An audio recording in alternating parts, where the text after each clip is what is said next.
Open the door! Kick it in.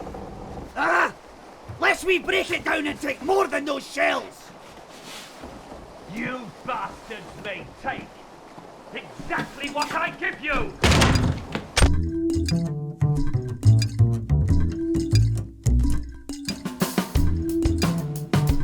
This is Ready Employee 1, the channel looking at what video games can teach us about the future of learning and work. On this show, each episode we pick a game and dig into one of its core mechanics. We'll explore why that mechanic works so well and consider how it could be applied to learning. Today we're looking at Return of the Obra Dinn, the BAFTA winning game that puts you in the shoes of an insurance investigator for the East India Company. You're tasked with reconstructing the events and determining the fates of the passengers and crew of the Obra Dinn. We're looking at Return of the Obra Dinn because of how it asks the player to let go of what they believe to be true. And what would that mean for workplace learning if we asked our employees to do the same?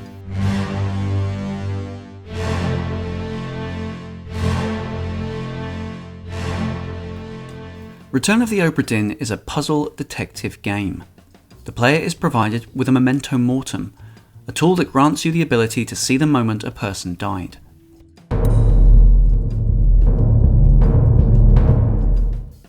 The game asks you to uncover the fates of the 60 people who were travelling on the ship when it went missing.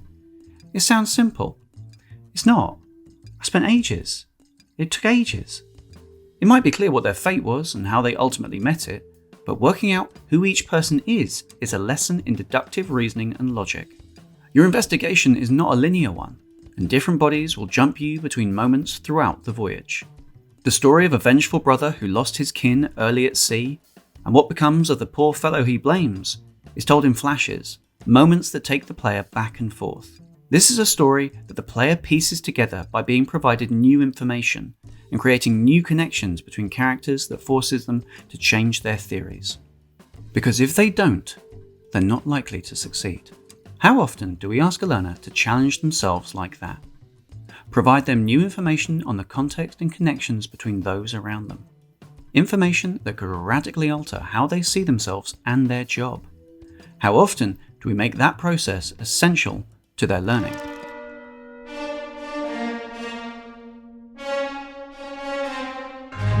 The way Return of the Obra Dinn does this is by only ever providing the player with a snapshot, the sights and sounds of the final moments of these poor unknown souls. Your memento mortem only works when presented with the remnants of a person. Through the remnants, we get fragments of the story. At first, it seems that these snapshots contain a lot of information, but digging deeper, what we originally see couldn't be further from the truth. Who was involved, what was happening, why it happened. It might seem obvious, but when we see the same scene from different perspectives, it all becomes far more opaque. For learners at work, context is essential in understanding why they're learning something. But context is through the eye of the beholder. How often do we ask learners to explore those different contexts and perspectives? But also, why would we want to? It's hard enough learning a new activity or skill, let alone understanding all the reasons behind it. Let's try an example. You're teaching someone how to operate a 3D printer and produce a medical widget of some sort. What happens when we consider the learner's place in the story and all the connections with others, either seen or unseen, who have a stake in their learning? Obviously this is not everything, but it gives you an idea of the scale of the story around a learner.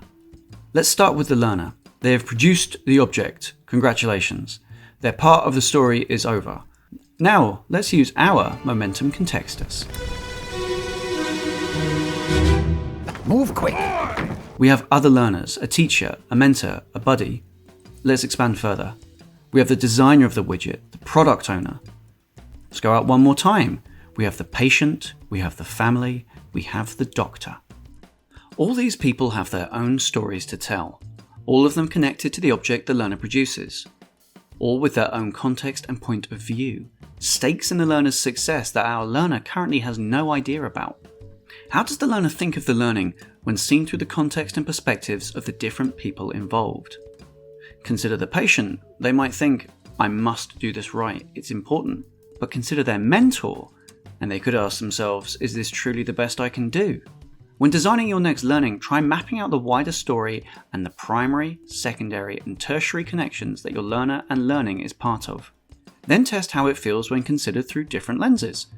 How would that change your learners' assumptions? What would they need to have them changed?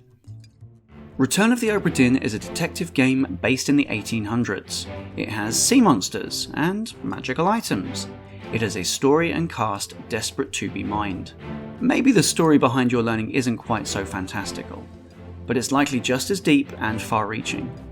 Ask yourself, where does this learning take place in the grand story?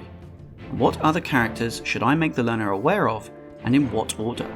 Through exploring the human stories, you could provide greater or different context, and ask your learners to change up how they view their place in the larger world. That's everything for this episode. Let me know in the comments. If you had a magical learning item, what would it do for you? See you next time, and don't forget to like and subscribe.